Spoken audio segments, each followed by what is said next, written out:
இந்த ஜேவிபி கிழக்கு மாகாணத்தில் ஏதோ ஒரு வகையில கூடுதலான வாக்கை பெற்றிருக்கிறார்கள் என்றால் அதை பெற்றிருக்கிற வாக்குகள் சின்ன மக்களுடைய வாக்குகளை சேர்த்துக் கொண்டதால்தான் அதை காட்டுக்கொள்ளக்கூடியதாக இருக்கிறதே தவிர தமிழ் மக்களுடைய வாக்குகளிலே அவர்கள் உண்மையிலே தோற்று போனார். ஏன் புறக்கணித்தார் என்றால் ஜேவிபி ஒரு இனவாத கட்சி. ராஜபக்ச வெறுமனே இனவாதத்தை கட்டிக் கொண்டு இருந்தவரை தவிர தத்துவார்த்த ரீதியாக அந்த மக்களை ஒரு முழுமையான போருக்கு கண்மூடித்தனமாக இணைந்த வடகிழக்கை பிரித்த விழுந்த ஜேவிபி.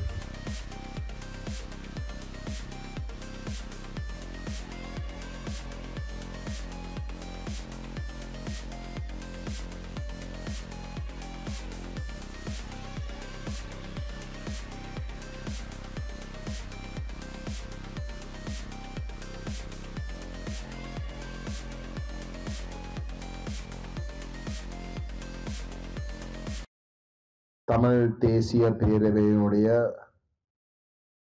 வேட்பாளர் அறிமுக கூட்டத்துக்கு தலைமை தாங்கிக் கொண்டிருக்கும் ஐயா அவர்களே, இந்த பிரதேச சபைக்குரிய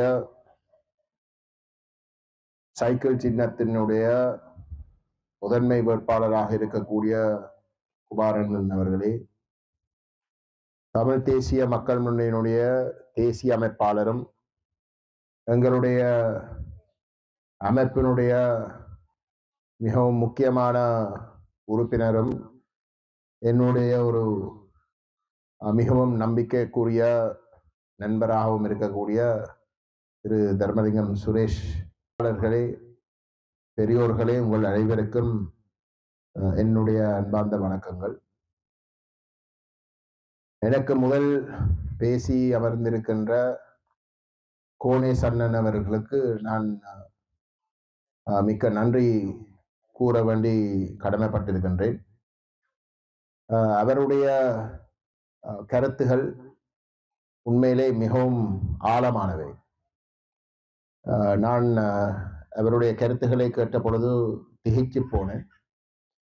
ஏனென்றால் இதுக்கு முதல் நான் இந்த நிகழ்வுக்கு வருவதற்கு முதல் ஒரு நண்பர் என்னை ஒளியில் சந்தித்து என்னுடன் பேசின பொழுது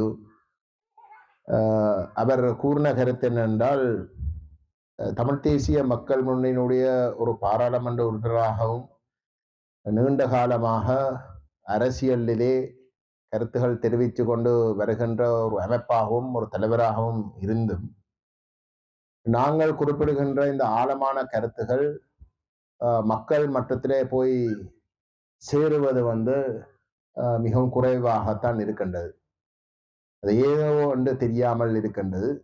அதை நீங்கள் கவனமாக கருத்தில் எடுத்து அதுக்குரிய மாற்று திட்டங்களை வகுக்க வேண்டும் என்ற ஒரு முக்கியமான உண்மையான கருத்தை நம்மிடம் கூறியிருந்தார். ஆகவே நாங்கள் வளமையாக மக்கள் மட்டத்திலே சென்று சந்திக்கின்ற பொழுது நாங்கள் எங்களுடைய கருத்துக்களை எங்களுடைய மக்களிடம் பகிர்ந்து கொள்வதற்கு முன்பதாகவே நாங்கள் சொல்ல வருகின்ற அந்த பொருளை மிகவும் மிகவும் கட்டித்தனமாக சுருக்கமாக நான் பேசுவதற்கு முன்பதாகவே அந்த விடயங்களை எடுத்து கூறினதுக்கு கோனேஸ் அண்ணனுக்கு உண்மையிலே நான் தலை வணங்குகின்றேன். ஏனென்றா என்னுடைய அந்த பொறுப்பு பெரிய அளவில் அந்த சுமை குறைஞ்சு விட்டது. இந்த நிகழ்வுலே நான் விளங்கப்படுத்த வேண்டிய விஷயங்கள் கணிசமாக அவராலே உங்களுக்கு தெளிவுபடுத்தியிருக்கின்றார்.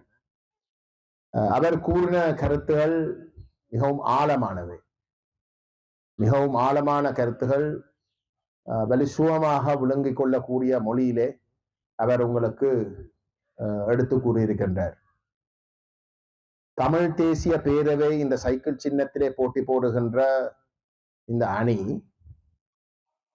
தமிழரசு கட்சியை முற்று முழுதாக அழிக்க வேண்டும், அரசியல் அரங்கிலே இருந்து நீக்க வேண்டும் என்ற அடிப்படையிலே இயங்குகின்ற ஒரு அமைப்பு அல்ல.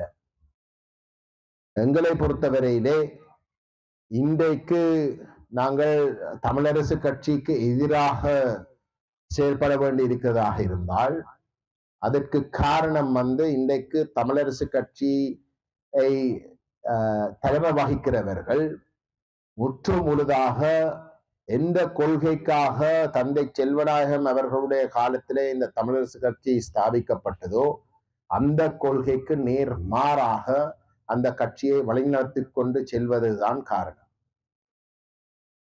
ஒரு அண்மைக்கால உதாரணமாக நான் கூறலாம்.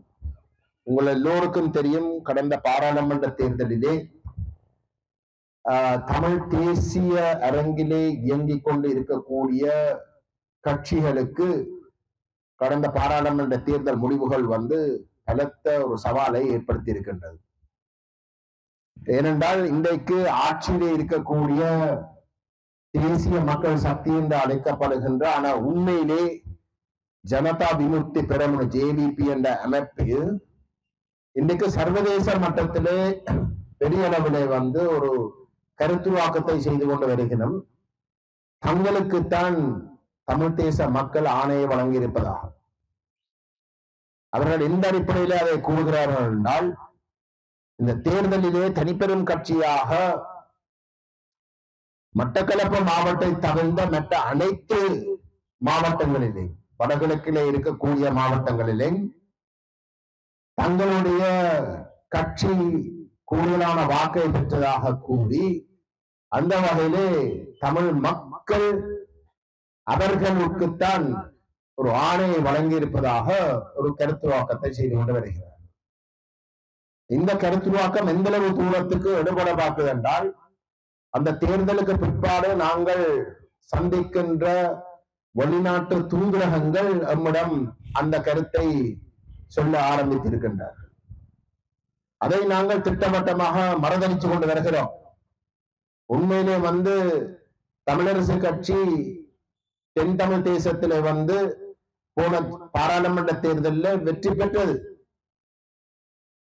இந்த JVP கட்சியை தோற்கடித்தது. தமிழ் மக்கள் தெளிவாக JVPக்கு ஆதரவு தரக்கூடாது என்ற அடிப்படையிலே கிழக்கு மாகாணத்திலே தென் தமிழ் தேசத்திலே JVPயை தோற்கடிப்பதற்காக தமிழரசு கட்சிக்கு வாக்களித்தது. அதுதான் உண்மை. வடக்கிலே மட்டும்தான் அந்த தமிழ் தேசத்துக்குரிய ஆணை என்பது சற்று அந்த முடிவுகளாலே கொஞ்சம் கேள்விக்குறியாக இருக்கின்றது. தென் தமிழ் தேசத்துல தமிழர்களுடைய வாக்குகள் முற்றுமுழுதாக JVPக்கு போக இல்லை, மாறாக JVP தமிழ் மக்களால் நிராகரிக்கப்பட்டிருக்கிறார்கள் என்பது தென் தமிழ் தேசத்திலே உறுதிப்படுத்தப்பட்டிருக்கின்றது. ஏனென்றால் திருவோணமலையிலும் தமிழ் பாராளுமன்ற உறுப்பினர்கள் தெரிவு செய்யப்பட்டிருக்கிறார். அம்பாறையிலே போன 2020ஆம் ஆண்டு நடைபெற்ற பாராளுமன்ற தேர்தலிலே ஒரு தமிழ் வேட்பாளர் தெரிவு செய்யப்பட முடியாமல் இருந்தும் இந்த முறை நேரடியாக ஒரு தமிழ் வேட்பாளர்கள் தெரிவு செய்யப்பட்டிருக்கின்றனர். மட்டக்களப்புல 3 பாராளுமன்ற உறுப்பினர்கள் தமிழரசு கட்சிக்கு தெரிவு செய்யப்பட்டிருக்கிறார்கள். ஆகவே இந்த JVP கிழக்கு மாகாணத்தில் ஏதோ ஒரு வகையில கூடுதலான வாக்கை பெற்றிருக்கிறார்கள் என்றால், அதை பெற்றிருக்கிற வாக்குகள் சின்ன மக்களுடைய வாக்குகளை சேர்த்துக் கொண்டதால்தான் அதை காட்டுக்கொள்ளக்கூடியதாக இருக்கிறதே தவிர தமிழ் மக்களுடைய வாக்குகளில் அவர்கள் உண்மையிலே தோத்து போனார். வடக்கிலேயும் அதுதான் நிலைமை. யாழ்ப்பாணத்திலே மட்டும்தான், யாழ் தேர்தல் மாவட்டத்திலே மட்டும்தான் JVP அணிக்கு வெற்றி மக்கள் ஆணையை பெரிய அளவில் கொடுத்ததாக காட்டிக்கொள்ளக்கூடிய ஒரு சூழல் இருக்கின்றது. ஏனென்றால் யாழ் தேர்தல் மாவட்டத்திலே 6 ஆசனங்கள், அந்த 6 ஆசனங்கள்ல 3 பாராளுமன்ற உறுப்பினர்களை JVP உறுதிப்படுத்தி இருக்கின்றது. அந்த வகையிலே அவர்கள் உண்மையிலே யாழ்ப்பாணத்துல மட்டும்தான் தங்களுக்கு ஆணையை பற்றி கதைக்கக்கூடியதாக இருக்க. வன்னியில கூட, வடமாகாணத்திலே வன்னி மாவட்டத்திலே தேர்தல் மாவட்டத்தில கூட அவர்கள் அதை பற்றி பேச இல்லாமல் இருக்கின்றால் 6 பாராளுமன்ற உறுப்பினர்கள் அவர்களுக்கு வெறுமனே 2 உறுப்பினர்கள் மட்டும்தான் வன்னியில கிடைத்திருக்கின்றது. ஆக பெரும்பான்மை அவர்களுக்கு எதிராகத்தான் விழுந்து இருக்கின்றது. யாழ்ப்பாணத்திலே 6ல 3 கிடைச்சிருந்தாலும் கூட அந்த 3 பாராளுமன்ற உறுப்பினர்களுக்கு JVPக்கு வெறுமனே 24% வாக்கு மட்டும்தான் கிடைச்சது, விழுந்தது. மிச்சம் 76% வாக்கு அவர்களுக்கு எதிராகத்தான் விழுந்திருக்கு. மற்ற கட்சிகளுக்கு தான் விழுந்திருக்கு. எங்கள் போன்ற தரப்புகளுக்கும் தமிழரசு கட்சிக்கும் வேறு சுயேட்சை குழுக்களுக்கும் தான் விழுந்திருக்கு.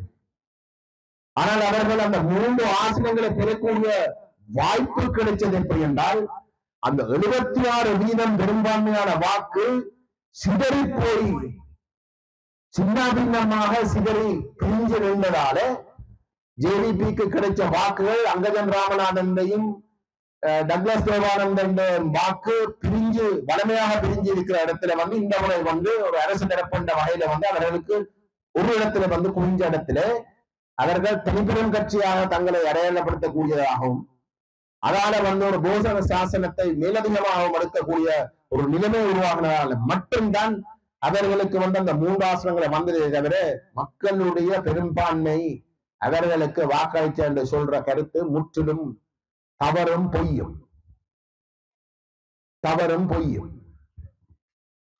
ஆனால் நாங்கள் இதைத்தான் கவனமாக விளங்கிக் கொள்வோம். ஏன் நாங்கள் ஜேவிபியை எதிர்க்கிறோம்? போன தேர்தலிலே தமிழ் தேசிய அரசியல் தலைமை வகித்த தமிழ் கட்சிகளுக்கு பாடம் படிப்பிக்க வேண்டும் என்ற மக்கள் விளங்கி கொண்டாலும் கூட ஜேவிபிக்கு வாக்களிக்கவில்லை. அதான் உண்மை. ஏன் ஜேவிபிக்கு வாக்களிக்கவில்லை என்பதை நாங்கள் கொஞ்சம் தேடி பார்க்கணும். ஏன் ஜேவிபி யார் என்பது எங்கட மக்களுக்கு உண்மையானதுக்குள்ள தெரியும்.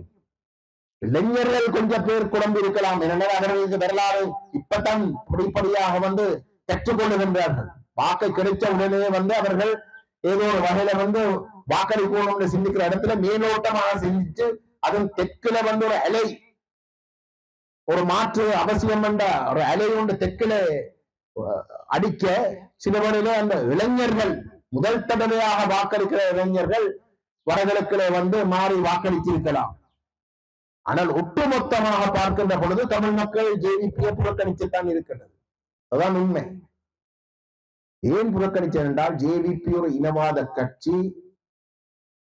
சமாதான முயற்சிகள் தமிழீழ விடுதலை போல் இயக்கத்தாலே முன்னெடுக்கப்பட்டுக் கொண்டிருந்த காலகட்டத்திலே அந்த முயற்சிகளுக்கு முற்றுப்புள்ளி வைப்பதற்கும் இராணுவ ரீதியாக போரூடாக அந்த தமிழீழ விடுதலை புலிகள் இயக்கத்துக்கு முற்றுப்புள்ளி வைக்க வேண்டும் என்ற அடிப்படையிலே மிக தீவிரமாக தென் இலங்கையிலே ஒரு பிரச்சாரத்தை மேற்கொண்டு அந்த மக்களை ஒரு முழுமையான போருக்கு மெனோனிலே தயார்படுத்தின இந்த ஜேவிபி. ராஜபக்ச வெறுமனே இனவாதத்தை கட்டிக் கொண்டு இருந்தவரை தவிர தத்துவார்த்த ரீதியாக அந்த மக்களை ஒரு முழுமையான போருக்கு கண்மூடித்தனமாக நடத்தக்கூடிய ஒரு போருக்கு தயார்படுத்தினது இந்த ஜேவிபி. அது எங்கட மக்களுக்கு இந்த ஜேவிபி பற்றி நன்றாக தெரியும். உங்கள் எல்லோருக்கும் தெரியும். வயது போனவர்களுக்கு நன்றாக தெரியும். முதியோருக்கு தெரியும். மற்றது அவர்கள் இன்றைக்கு ஒரு தீர்வை கொடுக்க போவதாக அறிவிச்சிருக்கிற இடத்திலே அந்த தீர்வு ஒரு நாளும் எங்களுக்கு ஒரு சாதகமான ஒரு தீர்வாக அமையாது என்பதையும் நம்முடைய மக்கள் உணர்வு ரீதியாக சில வழியில அந்த விவரங்கள் நம்முடைய மக்களுக்கு தெரியாமல் இருக்கலாம். ஆனாலும் ஜேவிபி எங்கட மக்களுக்கு ஒரு சரியான அரசியல் தீர்வு வாழ்க்கையில கொடுக்காது என்றால் இந்த ஜேவிபி தான் தமிழ் மக்களுடைய ஒரு தீர்வுக்குரிய ஒரு அடித்தளமாக அத்திவேரமாக இருக்கக்கூடிய தமிழ் தாயக கோட்பாட்டு இணைந்த வடகளுக்கு தமிழ் தாயக கோட்பாட்டை முடிவுக்கு கொண்டு வந்த ஜேவிபி. இணைந்த வடகிழக்கை பிரித்தது இந்த ஜேவிபி. ஆகவே அப்படிப்பட்ட ஒரு அத்திவார கோட்பாடாக தமிழ் மக்களுடைய இனப்பிரச்சனைக்கு ஒரு அத்திவாரமாக இருக்கக்கூடிய ஒரு கோட்பாட்டுக்கு முற்றுப்புள்ளி வச்ச ஜேவிபி ஒரு நாளும் அவர்கள் ஊடாக எங்களுக்கு ஒரு தீர்வு கிடைக்காது என்பது எங்களோட மக்கள் நன்றாக அறிவார்கள். அதை நாங்கள் விளங்கிக் கொள்ள வேண்டும். இளைஞர்களுக்குத்தான் அந்த குழப்பங்கள் இருக்கு. உங்கள் ஒருத்தருக்கும் இங்க கூடுதலாக வயது போன ஒரு கூடுதலான முயற்சி பெற்றவர்கள் என்ற வயதிலே உங்கள் எல்லோருக்கும் நாங்கள் இதை புதுசாக சென்ற தேவையில்லை. நாங்கள் உங்களுடைய இளைஞர்களுக்குத்தான் இந்த உண்மைகளை கொண்டு போய் சேர்க்கணும். என்றால் அவர்கள் சில வழியிலே ஒரு மாயைக்குள்ளே சிக்கப்பட்டிருக்கக்கூடும். ஆகவே அதுல நாங்கள் கணிசமாக வெற்றி பெறுவோம் என்ற ஒரு நம்பிக்கை எனக்கு இருக்கின்றது. என்னை பொறுத்தவரையிலே இந்த ஜேவிபிக்கு பயந்து நாங்கள் இந்த தேர்தலை பெரிய முகம் கொடுக்க வேண்டும் என்ற தேவை கிடையாது. அவர்களுக்கு அப்படி வாக்கு விழவும் போவதில்லை. ஆனால் தமிழ் தேச நிலைப்பாட்டுக்கு சரியான வகையில இந்த வாக்குகள் சரியான கோணத்துல புலமோனம் என்றது அத்தியாவசியம். ஏனென்றால் இந்த தூதரகங்கள் பிழையாக இந்த தேர்தல் முடிவுகளை கணிக்கிறதுக்கு நாங்கள் ஒரு முற்றுப்புள்ளி வைக்கணும். ஆகவே இந்த உள்ளூராட்சி தேர்தலுடைய முக்கியத்துவம் அந்த தெளிவான தமிழ் தேசிய நிலைப்பாட்டை ஆணித்தரமாக வலியுறுத்த வேண்டிய அந்த கட்டாயத்தோடு நம்மிடம் இருக்கின்ற இடத்திலேதான் இந்த உள்ளூராட்சி தேர்தலுடைய முக்கியத்துவம் கணிசமாக முன்னுக்கு வருகின்றது. இப்ப ஜேவிபிக்கு ஏன் நாங்கள் வாக்களிக்க கூடாது என்பதை பற்றி நான் ஏற்கனவே பேசியிருக்கின்றேன். ஏற்கனவே எங்களை மக்கள் அந்த தெளிவோடு இருக்கிறோம். இளைஞர்களுக்கு மட்டும்தான் நாங்கள் அந்த தெளிவான கொடுக்கணும் என்று சொன்னாலும் கூட அதே ஜேவிபியுடைய நிலைப்பாட்டை தமிழ் தேசிய கட்சி என்று சொல்லிக்கொண்டு ஒரு தரப்பு செய்ய போவதாக இருந்தால் அதை நாங்கள் ஏற்றுக்கொள்ளலாமா? அது சரியாக இருக்குமா? அந்த கேள்வியை நம்முடைய மக்கள் கொஞ்சம் ஆழமாக கேட்க வேண்டும். அங்கேதான் தமிழினம் புலைபடுகின்றது. ஜேவிபி ஒரு ஒற்றையாட்சி அரசியலமைப்பை கொண்டு வந்து நிறைவேற்றப் போவதாக உத்தியோகபூர்வமாக ஜனாதிபதி அனுரகுமார திசாநாயக்க பல தடவைகள் இன்றைக்கு கூறி முடித்து விட்டார். அந்த ஒற்றையாட்சி அரசியலமைப்பு என்ன என்பதையும் தெளிவாக சொல்லிவிட்டார். 2015ஆம் ஆண்டுல இருந்த 19ஆம் ஆண்டு வரைக்கும் இருந்த ஆட்சி காலத்திலே ஒரு புதிய அரசியலமைப்புக்கான ஒரு யோசனைகள் தயாரிக்கப்பட்டன. அதுக்கு பேர் இடைக்கால யோசனைகள், இடைக்கால அறிக்கை என்ற ஒரு யோசனை. 2019ஆம் ஆண்டு இடைக்கால அறிக்கை என்றுதான் பொதுவாக சொல்லப்படுகின்றது. அந்த இடைக்கால அறிக்கை ஒரு ஏக்கிய ராஜ்ய அரசியல் அமைப்பு என்பது இன்றைக்கு அனைவருக்கும் தெரிஞ்சிருக்க வேண்டிய ஒரு விடயம். ஏக்கிய ராஜ்யம் என்றால் ஒற்றையாட்சி. கடந்த 76 வருஷமாக உங்களுடைய இனப்பிரச்சனைக்கு மூல காரணமாக இருப்பது அந்த ஒற்றையாட்சி முறைமை. ஏனென்றால் ஒற்றையாட்சி முறைமை நடைமுறையிலே சிங்கள பௌத்தர்களுடைய பெரும்பான்மை இனத்தவர்களுடைய கையிலே மட்டும்தான் ஆட்சி அதிகாரத்தை வழங்குவது. ஒட்டுமொத்த இலங்கை தீவையும் ஒரு மையமாக கருதுகின்ற பொழுது 75% இருக்கக்கூடிய சிங்கள பௌத்த மக்கள் உடைய கையில மட்டும்தான் அந்த ஆட்சி அதிகாரம் அமையும்.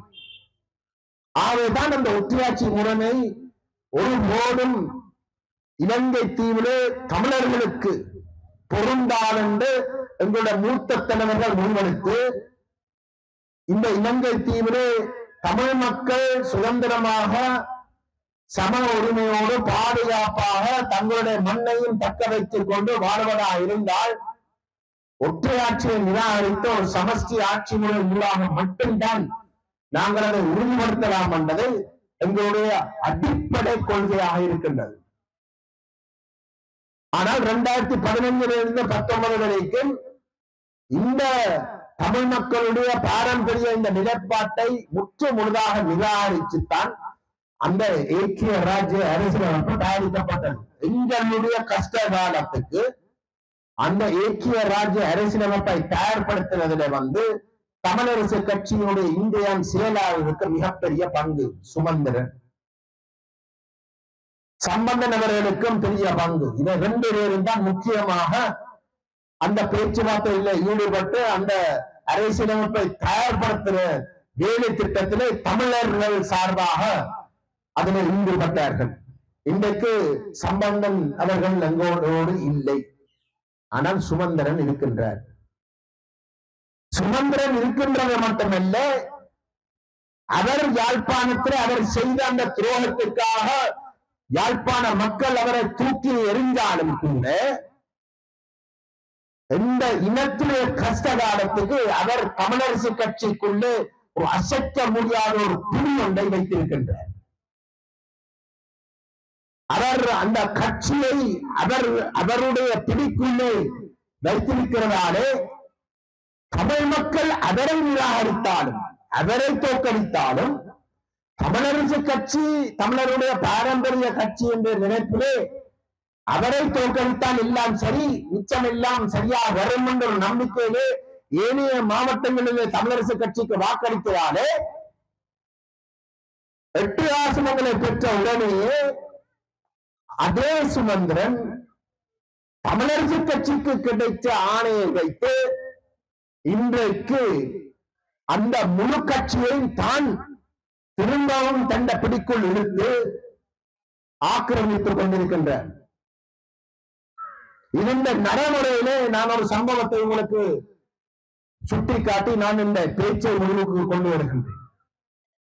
இந்த பாராளுமன்ற தேர்தல் முடிஞ்ச கையோடு தமிழ் தேசத்துடைய அரசியலுக்கு இருக்கக்கூடிய ஆபத்துகள், விசேஷமாக இந்த வெளிநாட்டு தூதரகங்கள் அந்த தேர்தல் முடிவுகளை பார்த்து ஒரு புலியான ஒரு சிந்தனைக்குள் போகிறார்கள் என்ற ஆபத்தை விளங்கி கொண்ட உடனே அதுவும் அனுரகுமார திசாநாயக்க ஒரு புதிய அரசியலமைப்பு ஒன்று கொண்டு வர உத்தேசித்திருக்கிறார். அதை பகிரங்கமாக சொல்லியிருக்கிறார்.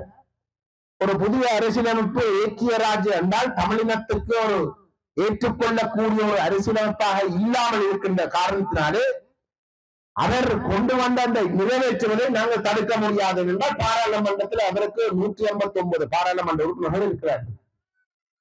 பாராளுமன்றத்தில் ஒரு அரசியலமைப்பு நிறைவேற்றுவதாக இருந்தால் 3/2 பெரும்பான்மை அத்தியாவசியம். 3/2 பெரும்பான்மைக்கு 150 உறுப்பினர்களுடைய ஆதரவு அவசியம். அதற்கு 159 உறுப்பினர்கள் இருக்கிறார். ஆகவே அவர் ஒருதலைபட்சமாக தான் விரும்பின ஒரு அரசியலமைப்பை பாராளுமன்றத்தில் நிறைவேற்றலாம். அதை நாங்கள் தடுக்க முடியாது. ஆனால் அதை கொண்டு வந்து அதர் நிறைவேற்றுகின்ற பொழுது தமிழ் மக்களுடைய அனுமதி இல்லாமல் ஆதரவு இல்லாமல் அந்த ஒற்றையாட்சி ஏக்கிய ராஜ்ய அரசியலமைப்பு நிறைவேற்றப்பட்டது என்ற தெளிவான செய்தியை நாங்கள் இந்த பாராளுமன்றத்துக்கு ஊடாக கொடுக்க வேண்டும். ஓமோ இல்லையோ? அப்படியாக இருந்தால் வடகிழக்கை பிரதிநிதித்துவப்படுத்துவதற்கு 19 தமிழ் பாராளுமன்ற உறுப்பினர்கள் இன்றைக்கு பாராளுமன்றத்தில் இருக்கிறார்கள். ஆனால் இந்த 19 பேர்ல 60 பெரும்பான்மையை காட்டுவதாக இருந்தால் 10 பேர் அவசியம். ஆனால் எந்த ஒரு தமிழ் தேசியம் என்று தேசி வாக்கை பெற்ற எந்த ஒரு கட்சிக்கும் 10 ஆசனங்கள் கிடையாது. தமிழரசு கட்சிக்கு 8, தமிழ் தேசிய மக்கள் முன்னணிக்கு எங்களுக்கு 1, அதே போன்று ஜனநாயக தமிழ் தேசிய கூட்டணிக்கு 1. ஆக எங்களுக்கு சேர்ந்தாலே ஒழிய தனியா நிற்கிறது மூலமாக எங்களுக்கு அந்த 60 பெரும்பான்மையை காட்ட முடியாது. இந்த யதார்த்தத்தை விளங்கிக் கொண்டு நான் என்னுடைய முயற்சியாலே நான் தமிழரசு கட்சியோடும் ஜனநாயக தமிழ் தேசிய கூட்டணியோடையும் பேச்சுவார்த்தைகளை ஆரம்பித்தேன். நீங்கள் அறிந்திருப்பீர்கள், ஊடகங்கள் ஊடாக அதை பற்றி அறிந்திருப்பீர்கள். அந்த பேச்சுவார்த்தைகள் பாராளுமன்ற குழு தலைவர்களோடு தான் ஆரம்பத்திலே பேசினோம். அதை கட்சிகள் உத்தியோகபூர்வமாக தங்களுடைய தூதுக்குழுகளை உள்வாங்கி அந்த பேச்சுவார்த்தைகள் நடத்த வேண்டும் என்று நாங்கள் முடிவெடுத்திருந்தோம். ஆனால் அந்த காலத்திலே தமிழரசு கட்சிக்கு உத்தியோகபூர்வமாக ஒரு தலைவர் நியமிக்கப்பட்டிருக்கவில்லை என்றால் திரு மாதேசி நாகராஜா காலமானார். அவர் சோம இல்லாமல் போனார். அதுக்கு முன்னம் அவர் தொடர்பாக கட்சிக்குள்ளே பலத்த பிரச்சனைகள் இருந்தது. கடந்த தேர்தலிலே உள்கட்சியிலே நடைபெற்ற தலைவருக்குரிய தேர்தலிலே ஸ்ரீதரன் அவர்கள் வென்றிருந்தாலும் அதை சுமந்திரன் அணி வழக்கு போட்டு அதை முடக்கி வச்சிருந்தது. ஆகவே தலைவர் பதவிக்கு செயலாளர் பதவிக்கும் தெளிவில்லா தன்மை இருந்தது. அப்படிப்பட்ட ஒரு சூழலிலே தான் நாங்கள் ஸ்ரீதரன் அவர்களோடு பாராளுமன்ற குழு தலைவர் என்ற வகையில நாங்கள் பேச்சுவார்த்தைகளை நடத்தி கொண்டு வந்தோம். ஒரு கட்டத்திலே அந்த கட்சி ஒரு தலைவரையும் செயலாளரையும் புதுசாக நியமிக்கின்றது. பதித்தலைவராக CVK சிவஞானம் அவர்களையும் பதிச் செயலாளராக வைத்திய கலாநிதி சத்தியலிங்கம் அவர்களையும் தெரிவு செய்கின்றது. அவர்கள் தெரிவு செய்யப்பட்டதற்கு பிற்பாடு CVK சிவஞானம் அவர்கள் பதித்தலைவர் ஒரு அறிக்கை விடுகிறார். கஜேந்திரகுமார் தமிழரசு கட்சிக்கு உத்தியோகபூர்வமாக எந்த விதமான அழைப்புதலும் விடவில்லை. பாராளுமன்ற குழு தலைவரோடையோ இல்லாட்டி பாராளுமன்ற குழுவோடு பேசுவது கட்சியோட பேசுவதாக கருத முடியாது. பாராளுமன்ற குழுவும் பாராளுமன்ற குழு தலைவரும் கட்சியின் ஒரு சின்ன ஒரு அங்கமாக இருக்கே தவிர கட்சி அல்ல என்ற ஒரு கருத்தை தெரிவிச்சிருந்தேன். அது எனக்கு சரியாகப்பட்டது. ஆகவே நான் அவருக்கு உத்தியோகபூர்வமாக அழைப்பு விடுப்பதற்கு எழுத்து மூலமாக அவரை போய் ஜனவரி மாதம் 25ஆம் தேதி சந்தித்தேன். அவரை சந்தித்த பொழுது அவர் எனக்கு தெளிவாக சொன்னவர், கஜன், நீங்கள் ஸ்ரீதரன் அவர்களோட நடத்தின பேச்சுவார்த்தைகள் அனைத்தையும் ஸ்ரீதரன் மத்திய குழுக்கு வந்து மிக விவரமாக விளங்கப்படுத்தியிருக்கின்றார். நாங்கள் அந்த பேச்சுவார்த்தைகளை நிராகரிக்கவில்லை, மாறாக அதோட ஒத்துப்போவதற்கு 7 பேர் கொண்ட ஒரு குழு கூட நம்முடைய கட்சி ஏற்கனவே நியமிச்சிருக்கின்றது. உங்களுடைய அந்த பேச்சுவார்த்தைகளை தொடர்ந்தும் பேசுவதற்காகத்தான் அந்த 7 பேர் கொண்ட குழுவை நாங்கள் நியமித்தோம். அது மட்டுமில்லாமல் நீங்கள் தெளிவாக சொல்லியிருக்கிறீர்கள், இந்த பேச்சுவார்த்தையிலே ஒரு நிபந்தனை இருக்கு, ஒற்றை ஆட்சியை முற்று முழுதாக நாங்கள் நிராகரிக்க வேண்டும் என்று. அந்த வகையிலே ஒற்றையாட்சிக்குள் இருக்கக்கூடிய 13ஆம் திருத்தம் இந்த மாகாண சபையிலே வந்து பேச்சுவார்த்தைக்குரிய ஒரு ஆரம்ப புள்ளியாக கூட ஏற்க முடியாது என்றும், அதே போன்று 2015 19 வரைக்கும் தயாரிக்கப்பட்ட அந்த ஐக்கிய ராஜ்ய அரசியலமைப்பு, ஒற்றையாட்சி அரசியலமைப்பு, இந்த அனுரகுமார திசாநாயக்க விரும்பி கொண்டு வந்து நிறைவேற்ற விரும்புகின்ற அரசியலமைப்பையும் நாங்கள் நிராகரித்தே ஆக வேண்டும் என்ற நிபந்தனைகளை நீங்கள் போட்டிருந்தீர்களாகவும் ஸ்ரீதரன் அவர்கள் எங்களுக்கு மிக தெளிவாக சொல்லியிருந்தார். நான் உங்களுக்கு சொல்ல வேணும், எங்களுடைய மத்திய குழு மிக தெளிவாக அந்த ஐக்கிய ராஜ்ய அரசியலமைப்பை முற்றுமுழுதாக கைவிடுவதற்கு தீர்மானித்ததாகவும் என்னிடம் வந்து அந்த 22ஆம் தேதி ஜனவரி மாதம் தெளிவாக எனக்கு கூறியிருந்தார். அதை என்னுடன் வந்து ஒரு மூடின அறைக்குள் கூறினது மட்டுமல்ல, பகிரங்கமாக அந்த சந்திப்புக்கு பிற்பாடு ஊடகங்களை சந்தித்த பொழுதும் அவர் அந்த கருத்தை ஊடகங்களுக்கு கூட தெரிவித்திருந்தார்.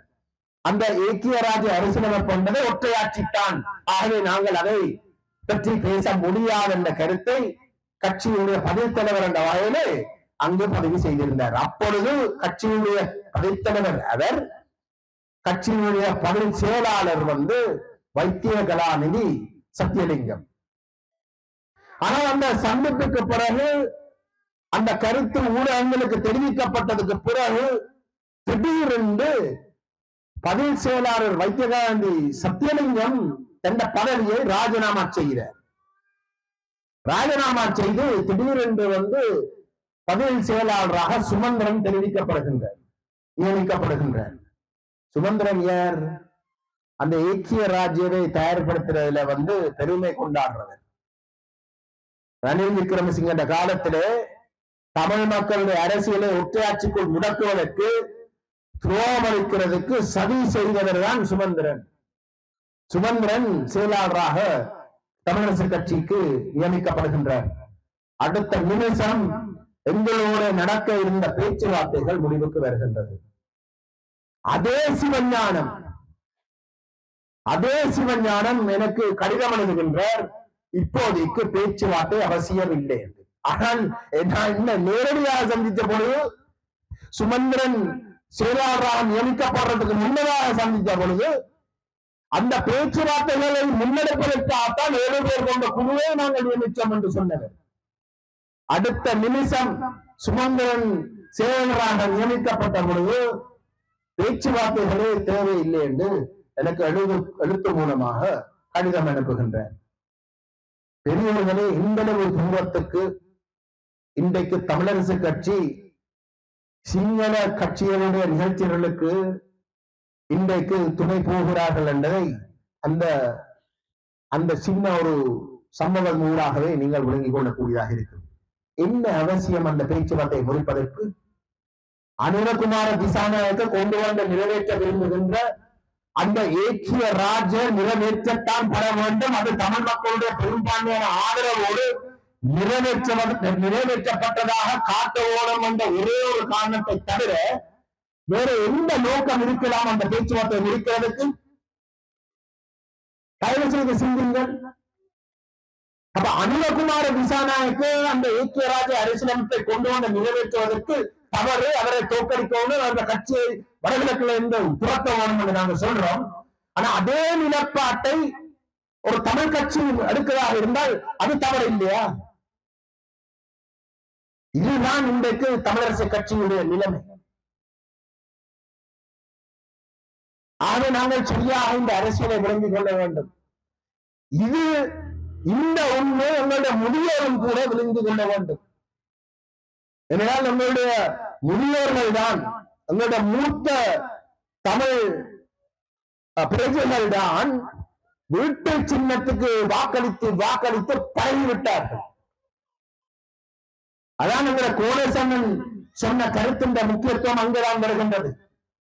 அப்படி பழக்கப்பட்டபடியால் அது ஒரு சரியான ஒரு கட்சியாக இருக்கும் என்ற ஒரு நம்பிக்கையிலே ஊறி போயிருக்கிறபடியால் அந்த தமிழரசு கட்சி இன்றைக்கு உண்மையிலே அந்த தமிழ் உணர்வுக்கும் தமிழ் கொள்கைக்கும் நேர் மாறாக ஒற்றையாட்சிக்கும் தமிழ் அரசியலை முடக்க எத்தனைக்கும் என்பதை நாங்கள் விளங்கிக் கொண்டு தவறவிடக்கூடாது.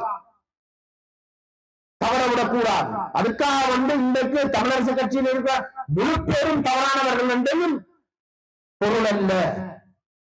ஆனால் அதனுடைய தலைமைத்துவம் இன்றைக்கு இந்த இனத்திற்கு துரோகம் அளிக்கிற அளவுக்கு நடந்து கொண்டிருக்கிறது என்பதுதான் உண்மை. ஆக நாங்கள் செய்ய வேண்டியது என்ன?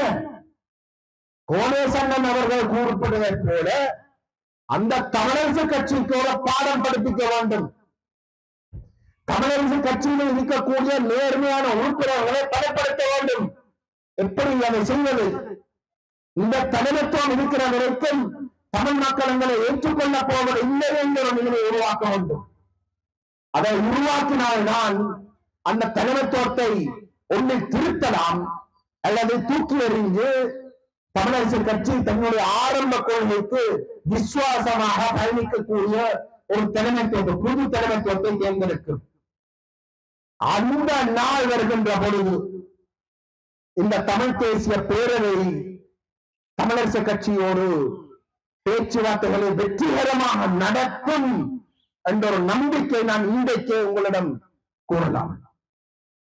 ஆனால் அந்த நிலைமை உருவாகிற வரைக்கும் தமிழரசு கட்சியோடு பேசுவது எந்த காரணத்திலும் வெற்றி கொடுக்க போவது இல்லை என்பதையும் நான் உங்களுக்கு பொறுப்போடு இன்றைக்கு கூறி வைக்கலாம். ஆக இது வெறுமனே கஜேந்திரகுமாருக்கோ தமிழ் தேசிய மக்கள் முன்னணிக்கோ அல்லது இந்த தமிழ் தேசிய பேரவை என்ற கூட்டு முயற்சிக்கோ இருக்கின்ற ஒரு கடமை அல்ல. இந்த மாற்றம் வந்தது ஒவ்வொரு தமிழனும் சாதிக்க வேண்டிய ஒரு விடயம். தனியே நாங்கள் மட்டும் சாதிக்க இயலாது. வேட்பாளராக இருக்கக்கூடிய நீங்களும் வாக்காளர்களாக இருக்கிற நீங்களும் ஒன்றிணைகிற இடத்திலே தான் நாங்கள் அந்த மாற்றத்தை உறுதிப்படுத்தலாம். அந்த மாற்றத்தை உறுதிப்படுத்துவதற்கு முதல் கட்டமாக, முதல் படியாக இந்த உள்ளூராட்சி தேர்தலில் நேர்மையான தமிழ் மக்களுடைய தேசிய அபிலாஷைகளுக்கு தொடர்ந்தும் உறுதியாக இருக்கின்ற இந்த சைக்கிள் சின்னத்தை வெற்றி பெற வைக்க வேண்டும். தயவு செய்து நீங்கள் இந்த கடமையை சரியான கோணத்தில் விளங்கிக் கொண்டு இந்த கடமையை நீங்கள் வெற்றிகரமாக செய்து முடிக்க வேண்டும் என்று நான் கேட்டுக்கொள்ள விரும்புகின்றேன். இந்த கருத்து இங்க இருக்கக்கூடிய கிராமத்தில் இருக்கக்கூடிய அல்லது இந்த வட்டாரத்தில் இருக்கக்கூடிய இங்கு வருகை தந்திருக்கக்கூடிய இந்த உறுப்பினர்கள் இந்த மக்களுக்கு சொல்லியிருக்கின்றோம். ஆனால் இந்த கருத்துகள் நீங்கள் உங்களிடம் மட்டும் வச்சுக்கொண்டு இருப்பதில் பிரயோசனம் அல்ல.